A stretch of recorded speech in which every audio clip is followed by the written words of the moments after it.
I'm really impressed that still got an audience after this morning, so thank you. Um, and yeah, you're doing better than my students used to do.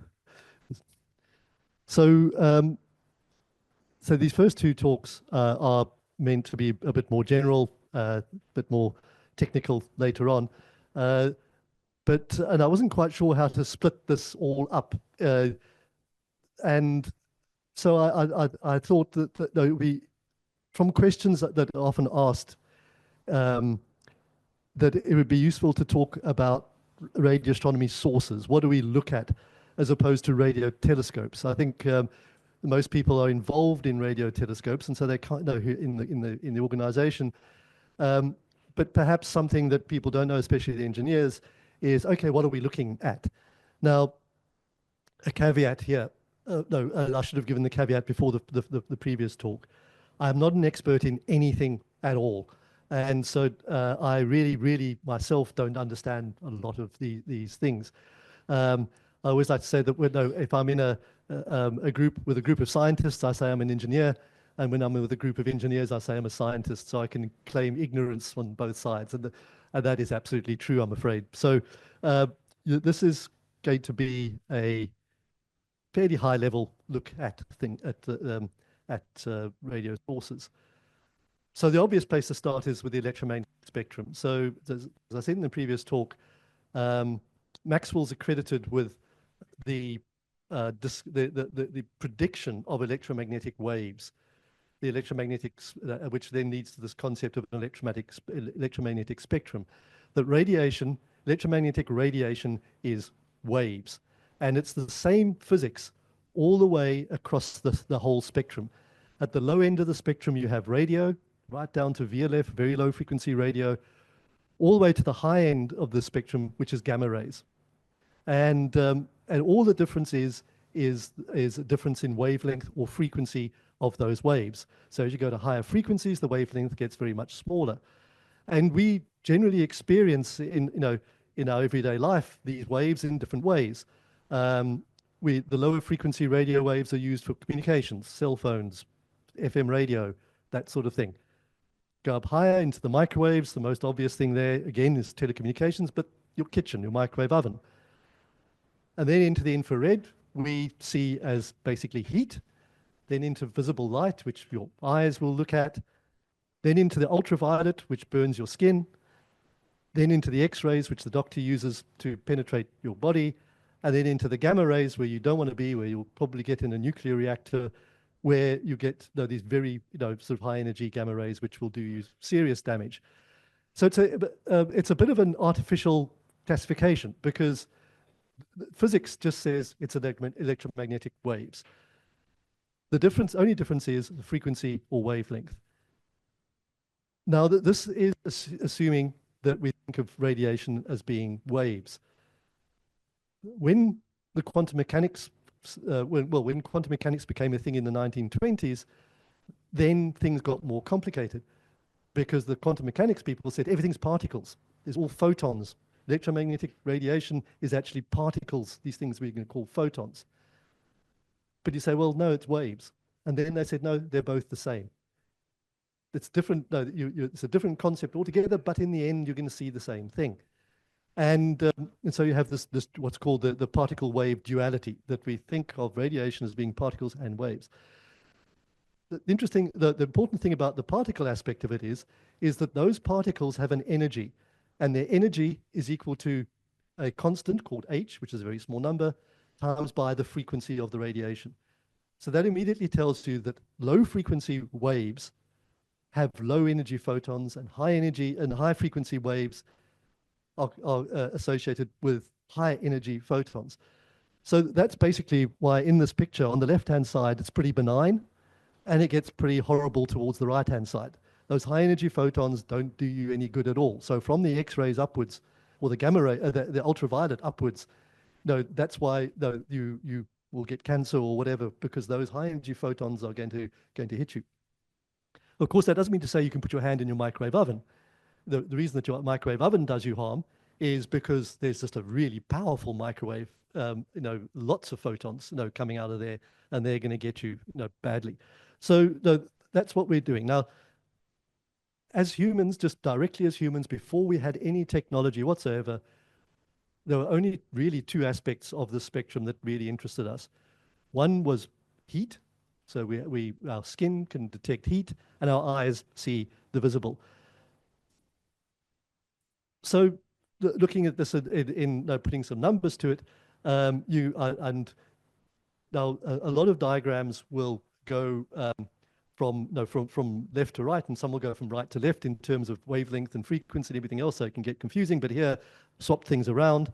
This is in terms of wavelengths. On the left-hand side, we've got gamma rays. On the right-hand side, we've got radio. And it sort of, again, identifies these different regions. And but the thing is that we live on Earth, and we live under an atmosphere. And our main source of energy is the sun. So the radiation that we experience on Earth is largely determined by the sun and by the atmosphere, what the sun provides and what the atmosphere lets through. And the atmosphere, fortunately for us, stops a lot of the radiation. Otherwise, we would get absolutely annihilated by the gamma rays and the X-rays and UV rays from the sun. That's why the ozone layer is so important for us. And then there's the greenhouse gases that block infrared. Now, when we talk about greenhouse gases, people say, oh, it's stopping the heat leaving the Earth. But it also stops the heat coming in from above. But no, greenhouse gases have got a bad sort of, I mean, they are bad when they get extreme, but we need them because otherwise we would freeze to death every night. If there weren't greenhouse gases in the atmosphere, the sun would illuminate us during the day and we'd be really nice and warm. And as the sun went down, all that heat would just immediately leave the Earth and we would go down to 3 Kelvin by midnight. And that wouldn't be any good for us. So we do need greenhouse gases, but we just need them in moderation. So what determines radio? There's an artificial boundary in terms of frequency that sort of splits radio from the optical. And basically that line is driven at about 10 to the 12 hertz. In other words, a terahertz. This is a technology boundary. This is not a physics boundary.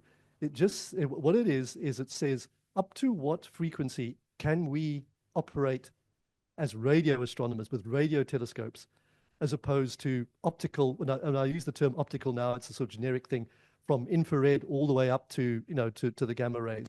Now, where is that boundary? And what determines that boundary? And this is where this whole quandary comes between waves and particles. At low frequencies, we consider things to be waves. It makes more sense to think of things as waves, and at higher frequencies, it makes more sense to think of them as photons, as particles. And that then dictates what sort of detectors we have. So your eye, your retina, your camera, your CCD in your camera, back in the day, the chemicals on the film, those were triggered by photons. Photons come in, you can think of them as particles. Those photons hit a receptor, could be a little charge coupled device in your camera, a cell in your retina, and it says there was an event. I detect that photon, boop, and you tick it. You say, got that. You count it. Either electronically or in other ways or chemically, you count it. In radio astronomy, with radio detectors, you have antennas. You detect waves. So you put up bits of wire and you detect waves. So it's not a blip. It's not a sort of single particle. It's a wave. It's got sort of it's got an extension. And so that is the fundamental difference between radio and optical. Radio, we detect radio waves. Optical, they detect photons. And it's a difference in technology and makes a very big difference in the way that you do your science. And so if I really want to wind up my optical colleagues, I say that they're incoherent and we're coherent. With waves, you can have coherent waves. It makes sense to talk about coherence with waves, not so much with particles. Here's a particle and there's a particle. They don't speak to each other. There's one there, and that's that. I mean, and you just count them. That's all you've got. Now, if so you say, well, but what you told me just now is that no, we can think of as waves, as particles, the whole duality thing. So radio waves are also just particles. We can think of them as being particles. So what's the difference? We go back to E equals h nu. That the energy in a photon is proportional to its frequency. Now the radio photons have very, very low energies intrinsically. That means if you want to see something in the radio, you have to have lots of photons. You know, in the gamma rays, you just need one photon to kill you. That's it. One photon will go in the right place in your brain, and that's the end of you. The radio waves coming through this moment, billions doesn't come to, to describing it, because you just need so many of them in order to have a signal that will trigger your cell phone. So what happens is all of these little particles are actually what are called wave packets. They're individually little waves. So it's not actually a sort of dot particle, it's a little wave. But now you've got billions of these things, and they all gang together. And when they all gang together, you end up with a continuous wave, because you've just got lots and lots of particles, which are little waves, and you add up all those little waves, and you end up with a big wave. That's my hand-waving description of the quantum mechanics duality between waves and particles. So, and the thing is that they're bosons, technical term, and bosons tend to want to phase up with each other. They tend to want to look like each other.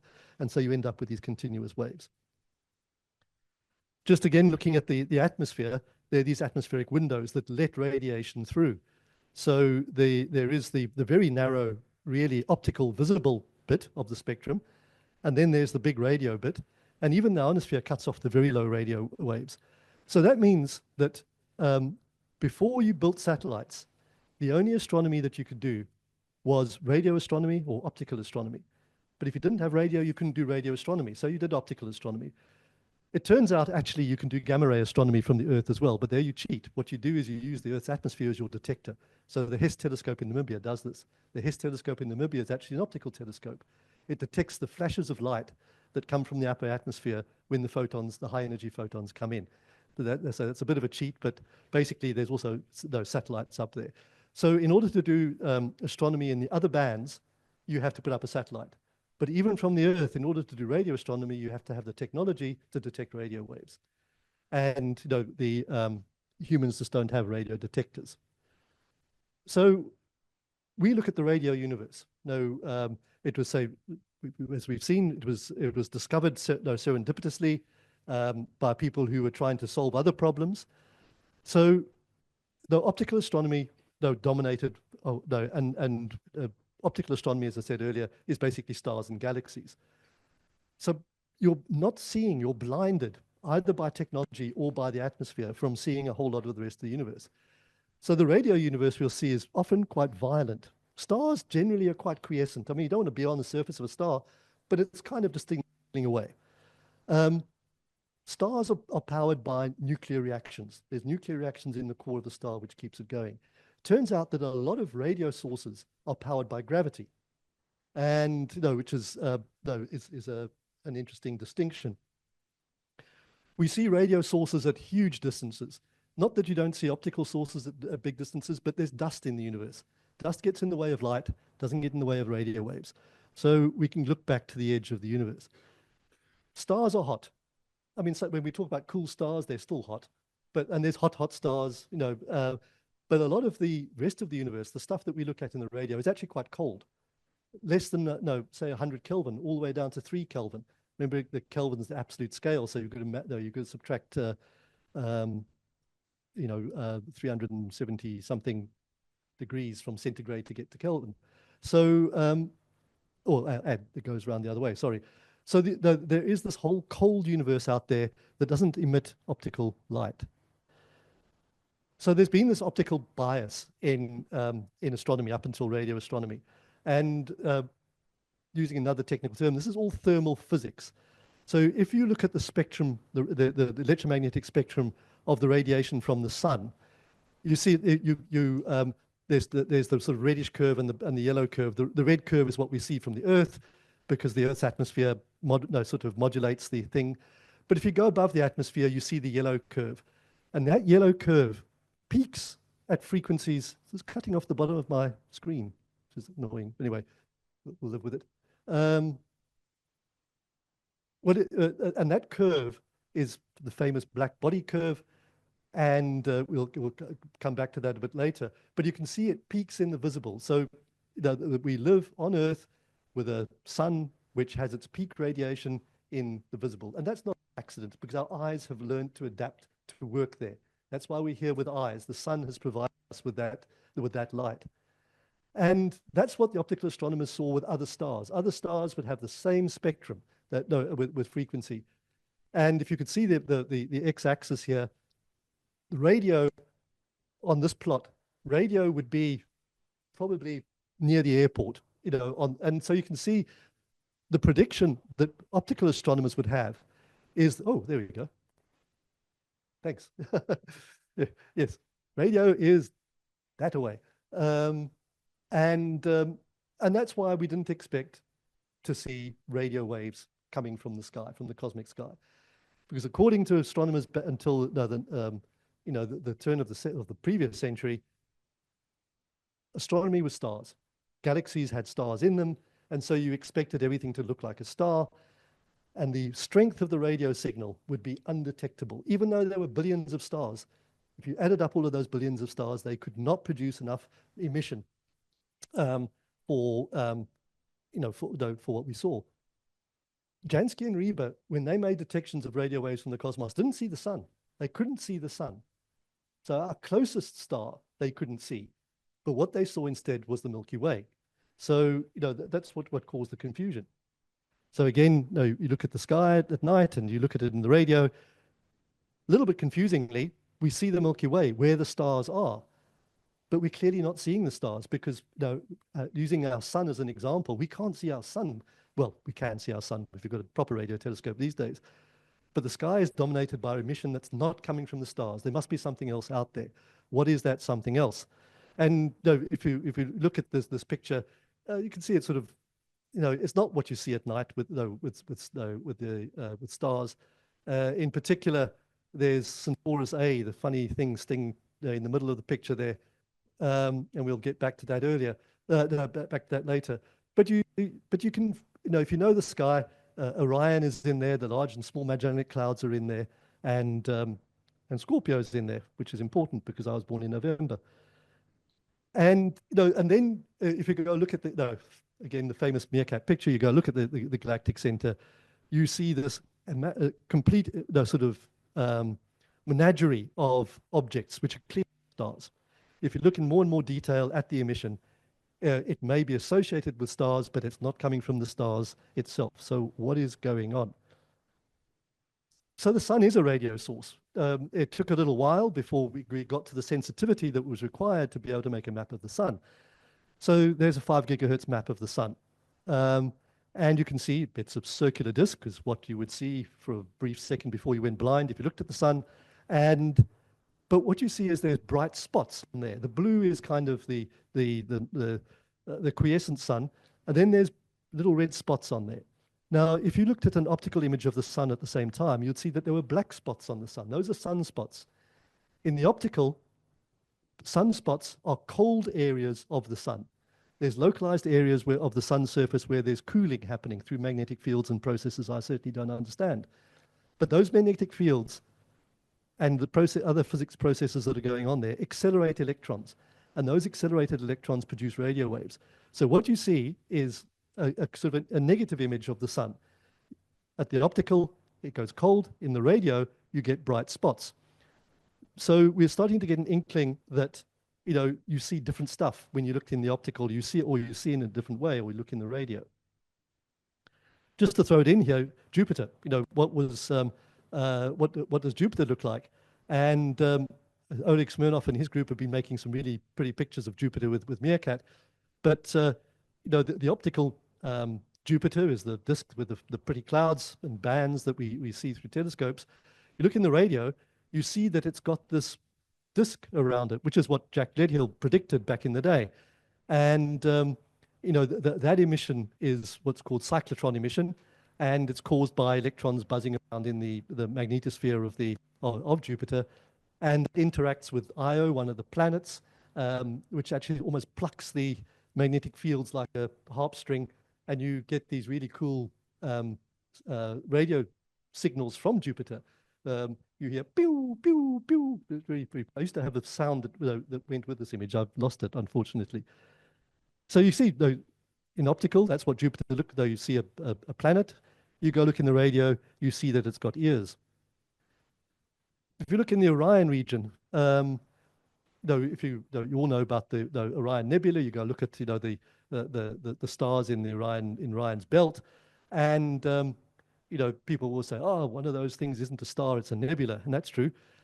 But if you have a telescope, or even these days, a amateur telescope can do this, you see this faint filamentary emission, which is not a star, but around stars, you see this sort of reddish light coming. And those are nebula, so that's gas, that's hot gas. Now, one thing I should say right from the start, of course, is the universe is basically hydrogen and helium and very little of anything else. What we're made up of, okay, we've got a bit of hydrogen and helium, not much helium in our bodies, but it's really, really trace quantities. The hydrogen and helium dominate. So stars, all of the gas, well, a huge amount of the gas that we see is hydrogen. And basically that faint red light, those red nebulae, is emission from hydrogen. And we see that in the optical. It's a sort of a pinkish emission. If you go and point your radio telescope at that same area, you see the same sort of structures. So what you see very strongly now is that faint optical emission is quite bright in the radio, relatively bright. You also see very brightly, you see the Orion Nebula, because the Orion Nebula is just a very dense nebula. And so what you're going to see, okay, the radio waves don't come from stars themselves, but they come from things which are associated with stars. Now, what nebulae are the gas that surround hot stars. And so those hot stars heat up the gas, and they cause it to emit radio waves. So we're not seeing the stars, we're seeing what the stars are lighting up. And you can see that that's much bigger. These nebulae are large things, so they're covering more of the sky. So that's one of the reasons why we see them in radio. And yeah, that's actually, sorry, that comes from the next talk. Then the other thing that happens is stars, particularly large stars 5, 6, 7 bigger times than the sun, come to the end of their lives and they explode. Stars like our sun basically just die out. But if it was big enough, the star explodes. What happens, as I say, a star is a big nuclear reactor, and the working fuel to start off with for a star is hydrogen and helium, because that's what's available. That's what's out there in the universe in large quantities. And what happens is that gas collapses, it gets compressed, and it heats up, gets hot enough that a nuclear reaction can start burning. So in the middle of in the core of the star, what you have is hydrogen becoming helium through a nuclear reaction. And then helium goes on through the nuclear reaction chain, producing oxygen and carbon and all of the other things which are clearly very, very important to us, because we wouldn't be here except for them. Then you get to iron, the atomic iron. Iron is the most stable nucleus. So what we have before is nuclear fusion. You get atoms fusing together to become heavier atoms. When you get to iron, that is in its most stable state. You can't go beyond iron through fusion. Then you have to have fission. You have to break things apart. But the only way you can break things apart is to hit them with something. So you don't get spontaneous fission. To make an atom bomb, a fission bomb, you actually have to explode it to make it explode. So once a star has now got to iron, and of course iron is heavy, it goes to the center of the star, and then you suddenly got no more nuclear reactions going on. And so the star kind of dies, because you've just got a huge blob of iron in the middle. And then, the hydrogen burns all the way to the edge. And it gets to a point where the self-gravity of the star, because now iron is very dense, is so high that normal pressure can't withstand, the star from collapsing. And the star collapses, and it's catastrophic. It just suddenly decides, I cannot any longer withstand this pressure. And it collapses. You end up with core collapse. and everything falls towards the center of the star. The iron now, goes into a state which is no longer iron, but then it gets to another state where quantum mechanics clicks in and it says, no, no, can't go any further than that, and suddenly stops the collapse. And that causes a collision, a bounce, and the whole thing then bounces and blows out backwards. I used to have a really cool little toy. If you take, and you can do it yourself, if you take a bunch of, say, 3 or 4 different size balls, a big beach ball, and then a smaller ball, and then a tennis ball, and then a ping pong ball, and you hold them up in a tower and drop them, they bounce onto the ground, and the ping pong ball will shoot off. It's because of conservation of momentum. The big heavy thing can, sort of gives its momentum to the lighter things which are above it, and it just blows the top of the star apart. And that's a supernova. And so the star just, in a brief fraction of time, just gives off more energy than the rest of the universe for that short birth of time. And it blows up and it blows a bubble. And what we then see are the remnants of that explosion. It's just like watching a movie and seeing things blow up. And this is a classic image of a supernova remnant in the radio. You see these things in the optical as well, but they're very, very faint. It turns out that they're very strong in the radio. And what it is that when that star explodes, it causes a shock front. And that shock front is just like a big tsunami, and electrons surf on that tsunami, and they surf at huge speeds. Also, the magnetic field that the star has gets compressed, and that ends up with a very, very high magnetic field. So now what you've got is a huge magnetic field and electrons which are accelerated up to 5/9 of the speed of light, so 99.999% of the speed of light. They're incredibly relativistic, incredibly energetic, and they spiral in this very strong magnetic field, which is blowing out in a big bubble. And they emit radio waves, what we call synchrotron radiation. So again, and this forms a lot of what we see in, if you go back to our pretty picture of, if you now go back to that picture, you can start seeing bubbles, and those bubbles are supernova remnants. There's some other weird things happening in there which nobody knows. But that's why we do this. Meerkat has detected any number of supernova remnants, and they've got weird, weird morphologies. I mean, they look like jellyfish, they look like all sorts of things. But basically what you're seeing there is electrons spiraling around magnetic fields. And you can kind of imagine, looking at the filaments here, that those are individual magnetic field lines with electrons buzzing around.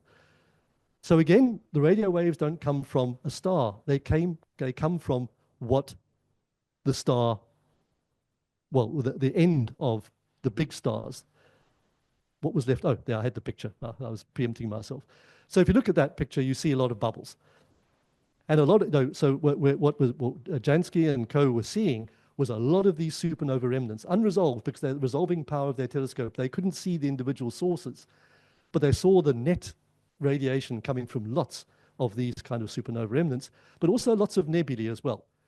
So what we weren't seeing stars, we're seeing what stars were lighting up, or what stars ended up doing, which was exploding and splattering all these radio waves all over the place. Now, when one of these supernova goes off, it blows up and things go sort of outwards. It blows off the outer skin of the star. But what happened to the original iron core, which collapsed inwards? And as I alluded to earlier, what happens there is it turns into another form of matter. Basically, what happens is that all the different iron atoms get compressed into each other, and their nuclei then merge. And so, and even worse than that, all of the electrons that were in the atom get pushed into the positrons into the protons in the nucleus, which makes them into neutrons. And so everything becomes neutrons. And so that internal core of the star becomes nuclear matter. It's like a huge nucleus with just neutrons. So all of the charge has been pushed in, and this was all this was kind of theorized at around about the same time as Jocelyn Bell at Cambridge made a detection of pulsars. And again, this was a thing that it was a serendipitous thing where the theoreticians were kind of saying, well, we should be able to see these kind of collapsed cores, and Jocelyn made a detection of these things. Now, the thing about when you compress these cores down. Now, remember what I said, no, the only stars that do this are massive stars, so 8 or more times massive than the sun. But this thing collapses down to about 20 kilometers diameter. So if you think about that, you take something which is more than, say, 10 times the size of our sun, and you squeeze it down to a very, very compact core. It's very, very dense. I mean, you work out that density. There's all sorts of ways that people describe it, but I think a teaspoon of that nuclear matter is the same as the mass of the population of China, which to me is a completely strange and wonderful, description of these things. But this is this is a truly terrifying beast.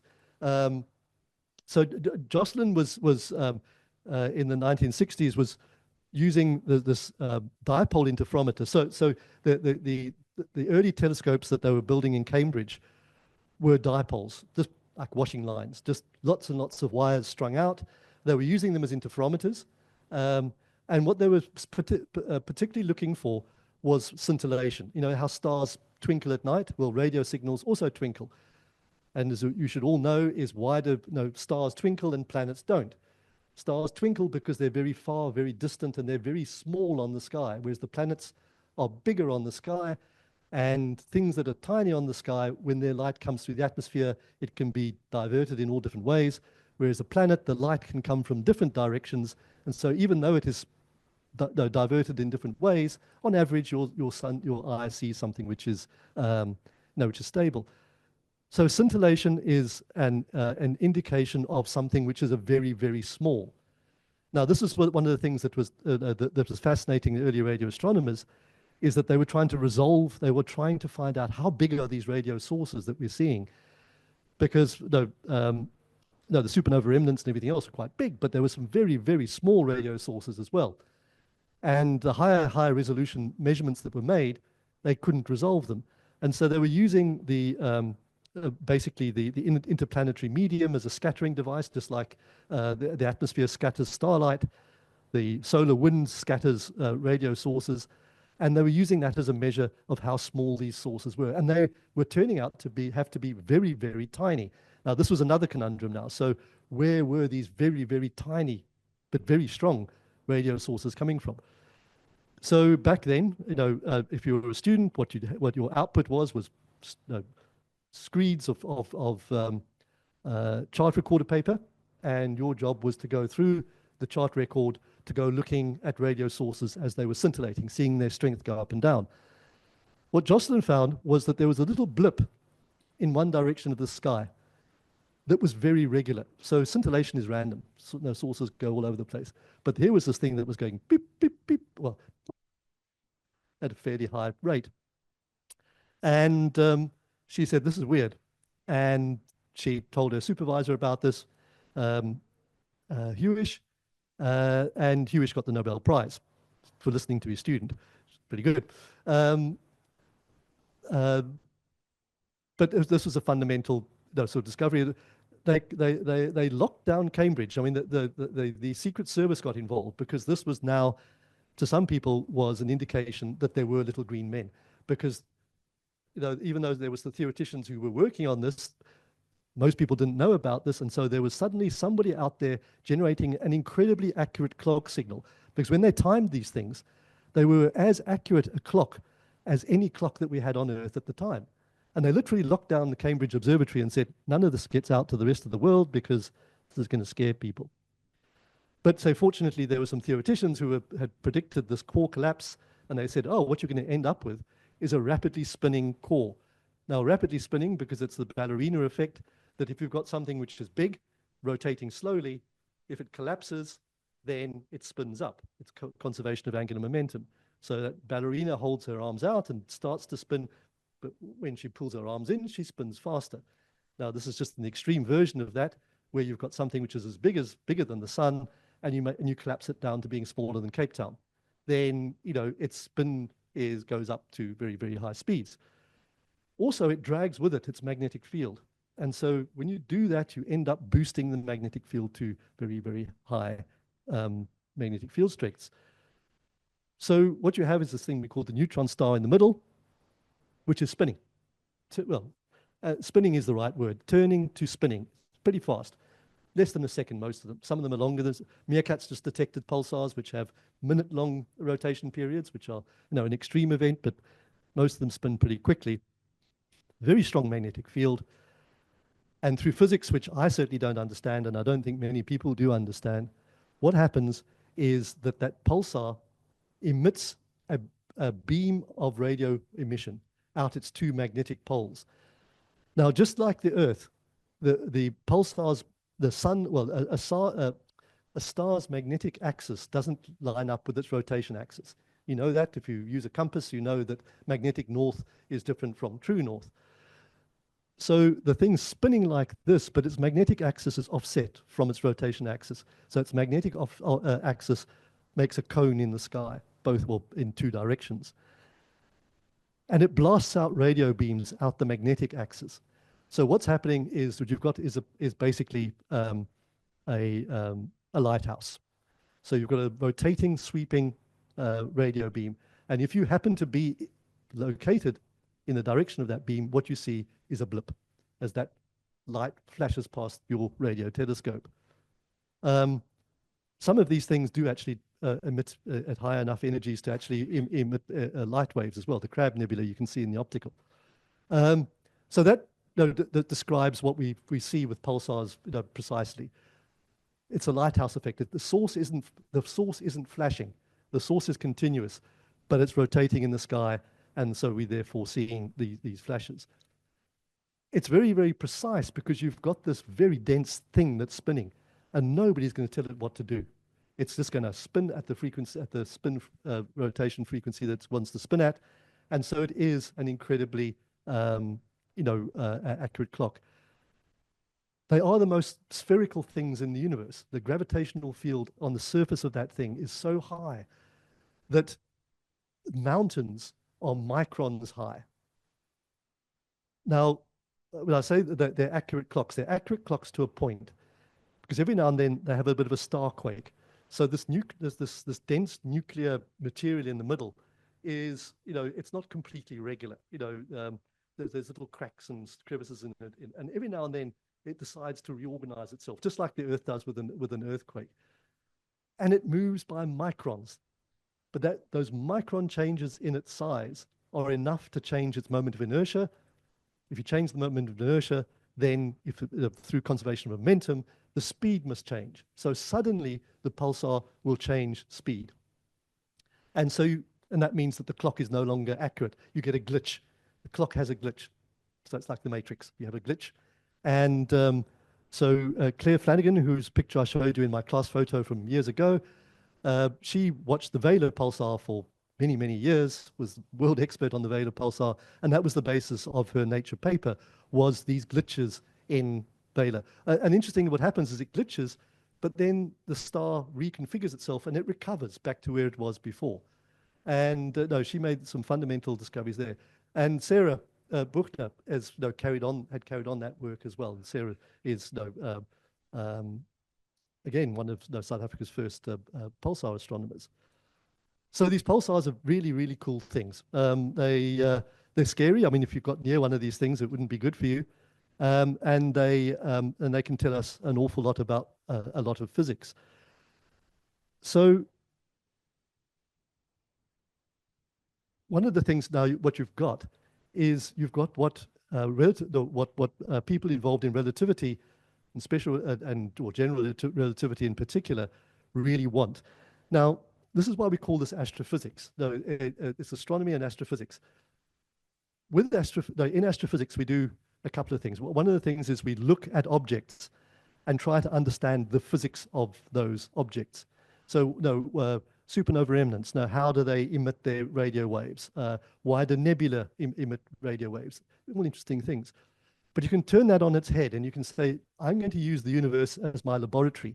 I'm going to do experiments which I could not do in an Earth-based or even a solar system-based observatory because they would be impossible, dangerous, expensive, all of the above. If you want to test theories of Einstein's relativity, what you need is a precise clock, basically. And so we've got the precise clock. There it is. The pulsar is the precise clock. got that one. Then we need huge masses. And preferably we'd like a black hole, please. But a neutron star, that's pretty good. We'll deal with that one as well. But we need, you're not going to get one of those in the laboratory. But the universe provides these things for us. So you do opportunistic experiments using the universe as your laboratory. And so pulsars came along, and so pulsars in their own right are incredibly interesting, and people do a lot of those studies about the nuclear cores and the emission mechanisms and everything else. Other people look at them and say, there's a clock, and I want to know what that clock, how that clock responds to gravity, because the theory of relativity says that clocks should slow down or speed up when, should slow down in high gravity. This would be an ultimate test of relativity. Also, it should change the orbits of things. You get these orbital effects because of effectively dragging. So, what you really want, the Holy Grail, and this is one of the key science objectives of the SKA and of MeerKAT, is to detect a pulsar around a black hole. And I mean, that really is one of the holy grails of radio astronomy. Haven't found one of those yet. We're looking, actively looking with MeerKAT all of the time. But what was discovered was the Hulse-Taylor pulsar, where there were two pulsars going around each other. So this was not quite the holy grail, but it was a pretty good one. You know, it was like the grail from Spa rather than Woolworths. But you had these two pulsars. You detected both pulsars. You had two clocks going around each other with high magnetic fields. And you could do a prediction. You could say, well, the thing about these highly accurate clocks as well is if something's rotating, it's coming towards you and it's going away from you, and there's a Doppler shift. And you can measure very precisely what that Doppler shift is. So you can measure the orbits of these things very, very precisely from the timing information from the pulses. And you do that, and then you say, what does Einstein predict? And then you do a plot, as one does, that the orbits of these two things should change in a predictable way, according to Einstein. And the plot there, as you can see, you can't even see the error bars on. This is predicted. It follows Einstein's prediction. Exactly. So it's kind of boring because everybody wants to kill off Einstein and say, no, he must be wrong. But so far he isn't. And again, that generated a Nobel Prize for doing that. So, a big part of MeerKAT's science program is looking for interesting pulsars because there are Nobel Prizes behind pulsars. And so, that's why we do a lot of the commensal observing with MeerKAT. We're looking for pulsars and transient sources all of the time, through commensal observations. So even while the telescope's doing somebody else's experiment, we are looking for pulsars serendipitously in that part of the sky. So now let's move beyond the galaxy. So there's lots of stuff happening in the galaxy. Let's really look at the universe. So astronomy is all about origins. Now, where do things come from? And I won't go into, I realized I should have put some slides in here about what's the SKA going to go look for?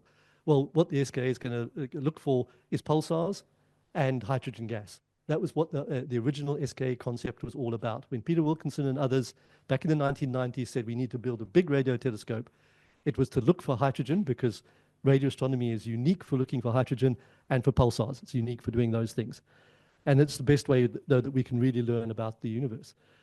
So this is a slide that you'll commonly see in these sorts of presentations showing the history of the universe. So on the left-hand side is the Big Bang. And we won't necessarily go into that. And on the right-hand side is what I call here and now. Here we are now.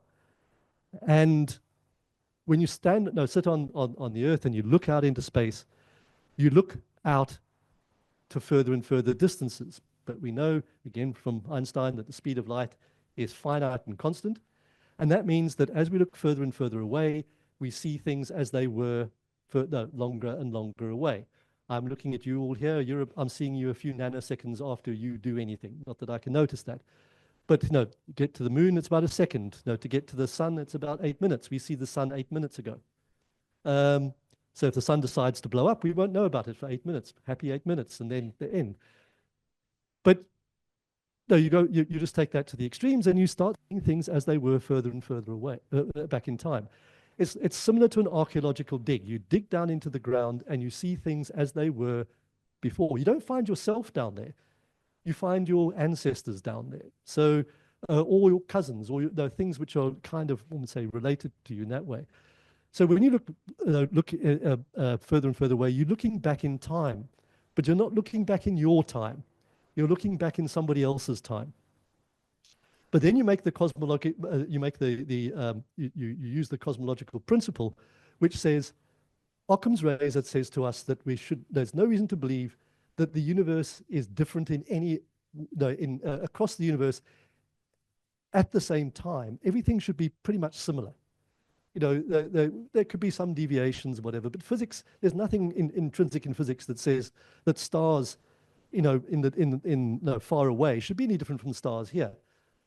And if you do that, then that says, well, we're not seeing ourselves as we were back then, but we're seeing things which the same population of us as they were back then. So you see a history of the universe. As you look further and further away, you see back in time. Of course, the problem is further and further things are away, the fainter and fainter they get. So if you want to do this archaeological dig, you have to build bigger and bigger telescopes, the SKA, or in optical terms, the ELT and other big optical telescopes. So towards the left over here, you can think of in two ways. One is distance, the other one is time, going back in time. And you go all the way back to the beginning of, well, let's call it the beginning of the universe. So there was an event called the Big Bang. And it was hot, and the universe was dense. And the universe expanded, and the universe cooled. So that's the extent to which I know cosmology, basically. Early on, there was this inflation event where it actually expanded very, very quickly through processes that are being argued about, over and over. And again, SKA is supposed to, help in elucidate some of this. But the universe initially was very, very, very hot. A few more varies in there. And when it was that hot, made no sense to talk about even hydrogen. Even the hydrogen was was destroyed by, it hadn't formed yet. So you had all these particles around, this particle soup, and as the universe cooled in inflation, ordinary particles started sort of gelling, sort of condensing out of that hot soup. And what happened was that hydrogen and helium was formed. So the nuclear physicists can predict this very, very accurately. And they predicted that, the universe is 90% hydrogen, 10% helium, and scratchings of everything else. And that's what we see. So that's one of the great sort of sort of proofs, if you like, of the Big Bang is that, what we see in terms of atoms in the universe, explains that. But the thing was, it was very hot gas. And when the gas was very hot, its electrons were thrown away. They were sort of buzzing around separately. And so it was a plasma. It wasn't a gas. And these dense plasmas are opaque. So the early universe, quite a long time after the Big Bang, a long time meaning days, was this hot, dense gas. And you know all about this from the Big Bang theory, the hot, dense gas, it really was that. And so the universe quite cunningly hides the very beginnings of the universe from us because it was hot and dense and was opaque. And then the gas cooled down, and at around about 3,000 Kelvin, what happens is the electrons can then find a home with the protons, and they become hydrogen gas and helium gas. They become atomic gas. And we know that atomic gases are transparent. So suddenly, there was this kind of epoch in the universe where the universe became transparent. And we could actually start doing astronomy. We can look back into that time of the universe. Can't look beyond that. So we see this apparent surface around us, and that's the cosmic microwave background. We'll come on to that. But the gas was very, very homogeneous. It wasn't stars and galaxies. It was just gas, like in this room. But there were minute little fluctuations in density, which over time then started collapsing under self-gravity to become stars, and then those stars congregated to become galaxies. But before that, there was what was called the Dark Ages.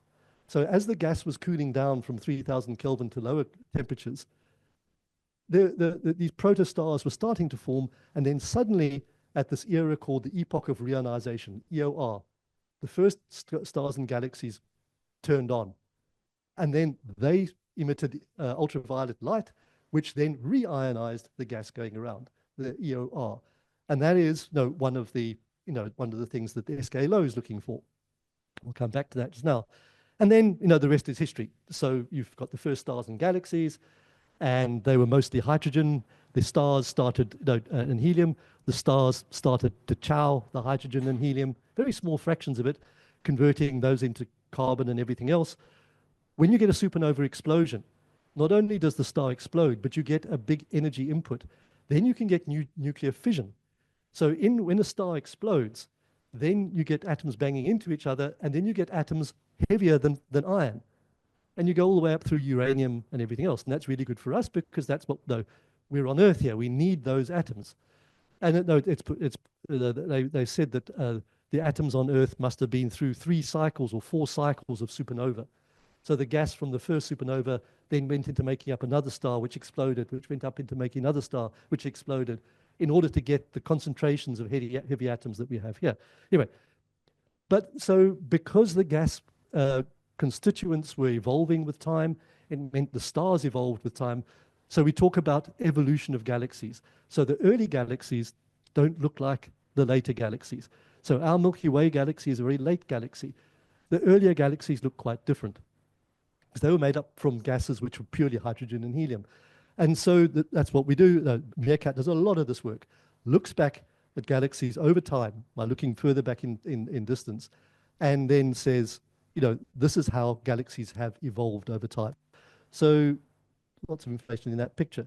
So we said, I said earlier, Penzias and Wilson got Nobel Prize for detecting the cosmic microwave background. So the thing is, the universe has expanded and cooled. The microwave background was when the universe was 3,000 Kelvin. Today, the universe is 2.73 Kelvin. So on average, the universe is very cold. Individually, little stars are hot, but the stars make up a small fraction of the volume of the universe. So on average, the temperature of the universe is 2.7 Kelvin. So that's why I say you want to go out at night if there's no atmosphere. So this is showing the cosmic microwave background. Here on the left is the Earth, here and now, and you look further and further away, and you go back in time, effectively, and then you hit the shell. It looks like the Earth is surrounded by a shell of gas at 2.7 Kelvin. Now, why 2.7 Kelvin and not 3,000 Kelvin? Because the emission of that gas was at 3,000 Kelvin, and the wavelength of the emission was quite short. But as the universe expanded, the universe expands the wavelength of the light coming towards us as well. So the wave that we're detecting today from the cosmic microwave background has been stretched by a factor of about 1,000, so-called redshift of 1,000, because the universe is 1,000 times bigger than it was then. And the waves have got 1,000 times bigger. That means that the photons have got longer wavelengths. They have lower energies and therefore lower temperatures. So that's why we see them looking like 2.7 Kelvin today. That's the brightest radio source in the sky, or the most powerful radio source in the sky is the cosmic microwave background. It's everywhere. Wherever you look, it's there. So Penzias and Wilson discovered it. People started looking at it in detail to see if it was constant, which it seemed to be very constant. And it took the Kobe satellite in the 1990s to make measurements of the microwave background to show that it wasn't constant, that it had these fluctuations, which was fortunate because if there was no fluctuations, no stars could form. If it was completely smooth, then there was no sort of nucleation sites to make things happen. And also, according to prediction, it would be a black body, and it had a perfect black body spectrum. And John Mather here is showing that. And George Smoot and John Mather got Nobel Prizes for doing this. Just a sort of a very parochial thing. George Smoot used my data. But when you look at the cosmic microwave background, one of the problems is it's contaminated mostly by our own galaxy. So you have to subtract our galaxy out. And he used my data of our galaxy to subtract out his data to get his Nobel Prize shot. Thanks for the, yeah. So the epoch of reionization is something important for the SKA, for SKA low, because this is another representation of what I showed earlier. Cosmic microwave background early on, after the Big Bang. Then you've got the dark ages where there was just this gas cooling down, but it was starting to aggregate. And then the first stars and galaxies started forming. And so what you expect to see are bubbles of ionized gas. And that's what we're going to be seeing with SKA low. Why SKA low? But again, this radiation is redshifted down to low frequencies because it's so distant from us. And so that's a really important radio source for us. But in the meantime, what happens? So so Meerkat certainly spends a lot of its time doing radio galaxies, and so will the SKA. So we know that collections of stars are galaxies, and the optical people had seen galaxies as well. And but when we started looking at the sky in the radio, we saw these weird things, these really pretty things like this. And when we were able to get high enough resolution images of these radio galaxies, we could identify that they were associated with optical galaxies. So again, we're not seeing the galaxy, we're not seeing the stars, but we're seeing something that's associated with the stars. And what's going on here? Now, so this is a classic radio galaxy. You can see a bright dot in the middle, and then incredibly narrow collimated jets coming out in opposite directions, and then big fluffy things happening on either side. Another sort of variant of these are the ones at the bottom there, where the things seem to be curved. It looks like there's a wind blowing, and in fact, that's what is happening, that's blowing these plumes away. But in this case, things are brighter towards the center of the galaxy than on the outside. And so what powers these things? What's black holes? Obviously, it has to be black holes. Black holes have to come into the story at some point. Now, I'm very shaky on this, but basically, all galaxies, including our own, have black holes at the center. There's an aggregation of mass at the center, and it forms a supermassive black hole. Those astronomers have these wonderful titles: supermassive black hole. They also have stellar mass black holes, which is a black hole of roughly the same mass of the sun. They both have the acronym SMB. So I mean, I've just made a mistake there.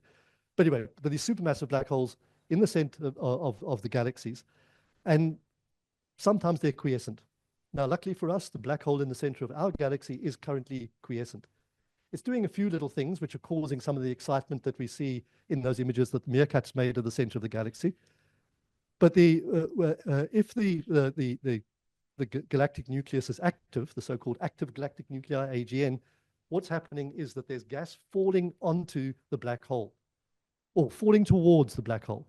Now, the tricky thing about a black hole is obviously you can't see into it because no light can get out. So how can you see black holes? Well, what you're seeing is the effect they have on their environment. And the main effect they have on their environment is gravity. They have this huge gravitational field. Now, if you try and throw something at a black hole and have it go poops beyond the event horizon, you won't succeed. Because what happens, it'll go into orbit. It's very hard to get something to fall straight into a black hole. Again, because of the conservation of angular momentum. It would have to fall directly straight in. If it's got any sideways movement, it'll actually just go into orbit around the black hole. And that orbit might decay, and as it gets closer and closer to the black hole, it'll go faster and faster and faster. And so what you see are these things called accretion disks. Around the black hole, you'll get a disk of gas and dust that is rotating around the black hole. And that gas gets heated up to incredibly high temperatures through viscosity, basically, that the different layers are rubbing against each other. So you end up with this hot disk, which you can observe in the optical and other ways. But also, weird things happen with the magnetic fields. So the black hole is spinning in the middle, and it winds up the magnetic field in the two sort of axis directions. And through processes which I certainly don't understand, electrons and other particles get accelerated up to really, really high velocities. And electrons get, again, up to sort of close to the speed of light, and they get squirted out in opposite directions. And that's why you get this jet coming out of the center of these active galactic nuclei. Then what happens is those jets blowing out will eventually bump into something out there. Intergalactic gas. So it's sort of like taking your hose pipe and squirting it into your swimming pool. You get a kind of a turbulence happening in the swimming pool. And that's what's happening over here. These hot spots on here are where that jet is banging into other material which is already out there, which might have been squirted out there by the galaxy itself earlier on. So these active galactic nuclei, it's believed that they turn on and off. They turn on when there's a bit of gas that gets swallowed. So you've got this little hungry monster in the middle, and some wayward stars come along and they get eaten. Little Red Riding Hood. And and then they turn off for a while. But they've blown out the gas, and then it goes lurking in the cosmos. And then another jet comes out and crashes into it. These are the classic FR2 galaxies, Fanroff-Riley 2, and these ones over here are FR1s. Now, as I said before, Bernie Panroff, the founding manager of the SKA project and Soraya director, and his colleague Julia Riley at Cambridge, they made this distinction between FR1s and well, they weren't called FR1s and 2s then. They just had a class 1 and class 2 radio galaxy. The FR1s were brighter in the middle, and the FR2s were brighter at the edges. And as I say, that number's out of date now. One of the most cited radio papers in radio astronomy, or in science almost. So you've got these beautiful things, and Meerkat has produced some absolutely stunning pictures of radio galaxies. They come in different morphologies because of different environmental effects that these galaxies are involved in. So that's great. So you can do all sorts of wonderful stuff. You can learn about black holes. But again, there's a case to say, okay, well, I'm not really that interested in radio galaxies themselves. No, but what they are, though, is they're like candles. They're very bright lights out there. And if I'm a cosmologist, what I want to do is I want to understand how the universe is structured. And basically then what these radio galaxies are just test particles. I detect the radio galaxy. I don't care how the radio waves get generated. All I want is a bright source. And so what the radio cosmologists do is they go looking for these radio galaxies and mapping them out. So this was the famous Deep 2 image that Meerkat made the deepest radio image of radio galaxies that ever existed, still doesn't been overtaken. And you see every single radio galaxy almost to the edge of the universe. And that basically then gives you you can look at that data and you can start looking at things like galaxy evolution, but also seeing how matter is distributed in our local universe. And so this is a case where one person's noise is another person's data or whatever, but it's so you use these point sources as you can see, these are just dots. So you don't see the radio structure because they're too far away. They just end up looking like dots. If you had a more higher resolving power, they would resolve out into pretty radio galaxies. But now, as I said earlier, why do we build the SKA? We want to look for pulsars. The other one is we want to look for hydrogen. And hydrogen is the most dominant thing in the universe, most dominant atom in the universe. And fortuitously, it radiates the 21 centimeter line, the famous 21 centimeter line. So it emits a radio signal at a very precise frequency of 1.4 to other decimal places gigahertz in the L band. And so if you want to detect hydrogen, you go looking for that 21 centimeter line. It's quite faint, but it's ubiquitous. Wherever there's hydrogen, you will see this line. And so if galaxies are full of hydrogen, so if you want to go look for galaxies, you go looking for the 21 centimeter line from those galaxies.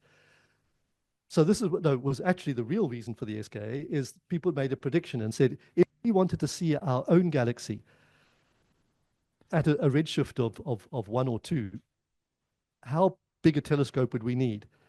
And we would need a square kilometer array telescope. And that's where it came along to say, if we want to detect ourselves at that distance, what do we need to build? Anyway, so looking for hydrogen is an obvious thing to do. And so if you look at our own galaxy, you see the hydrogen in our own galaxy. If you look at other people's hydrogen, you see the structure of that galaxy. You're not seeing the stars again, you're seeing the hydrogen that those stars are being made out of. It's quite cold hydrogen. If the hydrogen heats up, it becomes ionized, and then it looks like a nebula. So this hydrogen is lurking around in cold areas of the galaxy, often hiding in gas clouds, where the photons from stars can't get to it. So, but the thing about this is a line emission. It's a very distinct frequency. It's not continuum. It's not a sort of a smooth emission. It's got a frequency to it. And that means that we can use Doppler shift to measure velocities. So if the gas is moving towards us, it's blue shifted. It moves up to slightly higher frequencies. If it's going away from us, it's red shifted. So if the galaxy is rotating, then if we can make a picture of that image in the hydrogen line, Then if it's moving towards us, it looks bluer. Going away from us, it looks redder. And that's what you see in the left-hand image over there. You can see that that galaxy is rotating. The gas on the left is coming towards us. The gas on the right is going away from us. And you can analyze that in all sorts of ways, and it tells you about the dynamics of the galaxy. You can learn a lot about the galaxy. You can measure the mass of the galaxy because you can add up all of the hydrogen emission that you're getting. You can use a well-established astrophysical formula, which I'll show in another lecture, which then allows you to say, okay, that galaxy is that heavy. So now you can actually start doing real physics and understanding things. You can look at the thing's rotation, and you can start looking at the dynamics of it. And then you see an embarrassing fact that says that as you go out to further and further radii from the center of the galaxy, you expect to see the hydrogen out there rotating at slower and slower speeds. It's if those of you who've done some physics, that's called Keplerian motion. Look at the planets around the sun. The planets in the center of the solar system are going around fast. The ones further out go around slower because they're further from the sun. Gravitational field is less, and so they go around slower to stay in a stable orbit.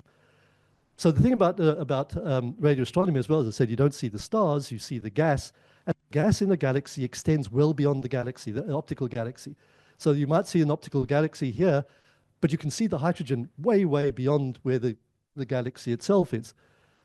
And so you expect that if you go and look at that hydrogen out there and you measure its velocity, you might expect that its velocity will fall off. It goes as 1 over r, 1 over radius. But the trouble is, it didn't. It stays flat. And the only way that that can happen is that there's extra mass in there that you didn't know about. Now, the way you calculate the mass is you look at the hydrogen mass, you add in the stars, and you say the total mass of the galaxy is that. But this is saying that there's actually holding on to this hydrogen. And guess what that is? That's dark matter. I mean, astronomers have these wonderful naming conventions. If you don't know what something is, you call it dark. And so you've got dark matter, and this was the proof of dark matter. So in radio, a lot of what we're doing with Meerkat, analyzing these so-called rotation curves to try to understand dark matter better. Turns out that galaxies are embedded in a halo of dark matter, which we don't know what it is. So that's Nobel Prizes queuing up and waiting there. As I said, the nice thing about the hydrogen is it extends beyond the galaxies. So on the left-hand side over here, you see some pretty pictures of galaxies in the optical, and that looks pretty, so that's great. There's a couple of galaxies hanging out. If you look in the hydrogen line, what you find out is they're not just hanging out, they're talking to each other, they're stealing from each other, they're grabbing gas from each other. So you're seeing dynamics like that you would not have seen in the optical. So we look at clusters of galaxies. There's a big program in Meerkat looking at clusters of galaxies and to see how they interact. And again, it comes into the evolution of galaxies as well. So again, you can make detailed studies of the hydrogen in individual galaxies, and that's a worthwhile thing. But again, if you're a cosmologist, you can say, well, I don't really care about individual galaxies, but I would really like to know how they're distributed in the universe. And now I've got a really nice piece of extra information now as well. But I've got more information. If I go and map hydrogen from galaxies all over the universe, then I can measure the evolution of the mass of the galaxies because I can measure the mass of the individual galaxies. And I've got the velocity of the galaxy, the bulk velocity of the galaxy. Now, because of cosmological expansion, things that are further away from us are expanding away from us at higher velocities than things, well, apparently expanding away from us at higher velocities than things that are closer. So we get cosmological redshift.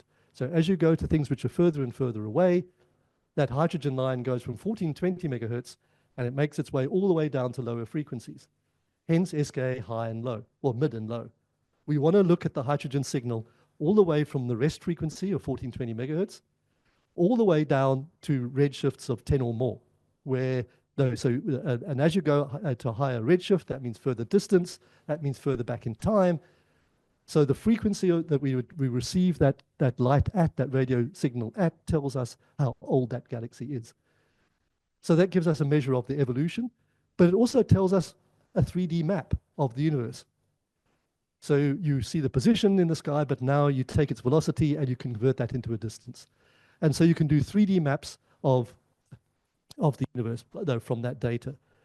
And what you find out is that the universe isn't completely smooth. This is actually a fairly local part of the universe. And you can see that definitely on smallish scales, there's definite structure in there. You see sort of these sort of filaments.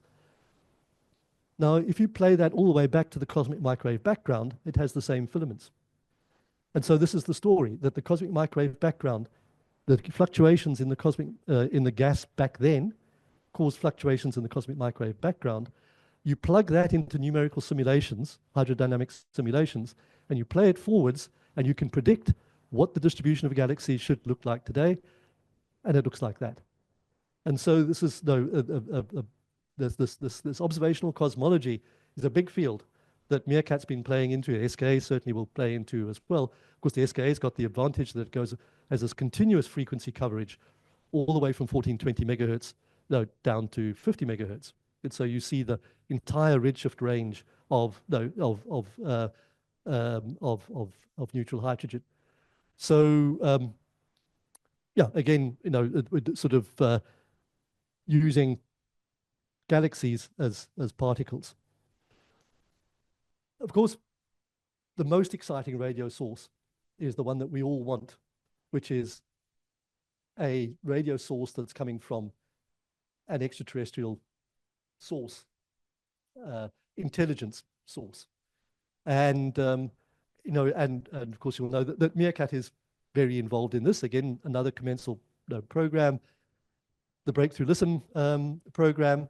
And so Meerkat is continuously looking for radio signals which have a technosignature.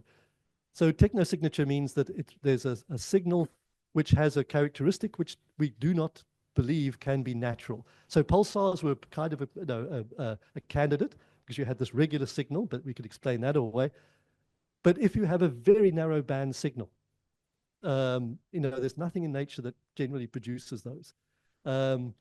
Or it has a modulation on it that looks like a digital modulation, or it looks like a TV signal, or any of those, a radar signal. We know what our technical signals look like. We go looking for those. So the Breakthrough Foundation has been funding this. Yuri Milner is the person who's been doing that. And this is not crazy science. I mean, this is it's very high risk and high reward. You'd be crazy not to do it, because if you don't do it, you won't detect anything. It's those things. They touch them a chance, and you've got to do it to win. And you can see if you look at the bottom right-hand picture here, that's was the board of the Breakthrough Listen program. I mean, there's late Stephen Hawking's. Martin Rees was the astronomer royal, a great Cambridge radio astronomer. And Frank Drake, late Frank Drake, who was one of the people who started the whole business of looking for these signals.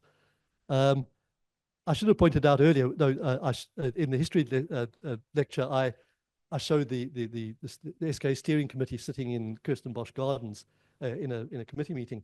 Now, I should have gone round the table there. One of the people in there was Jill Tarter.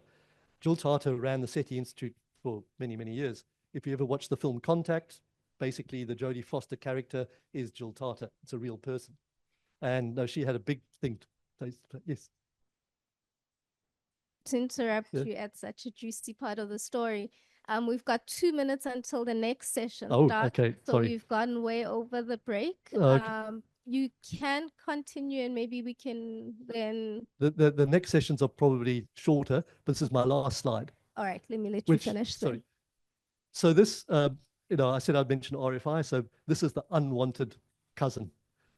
We have to deal with RFI.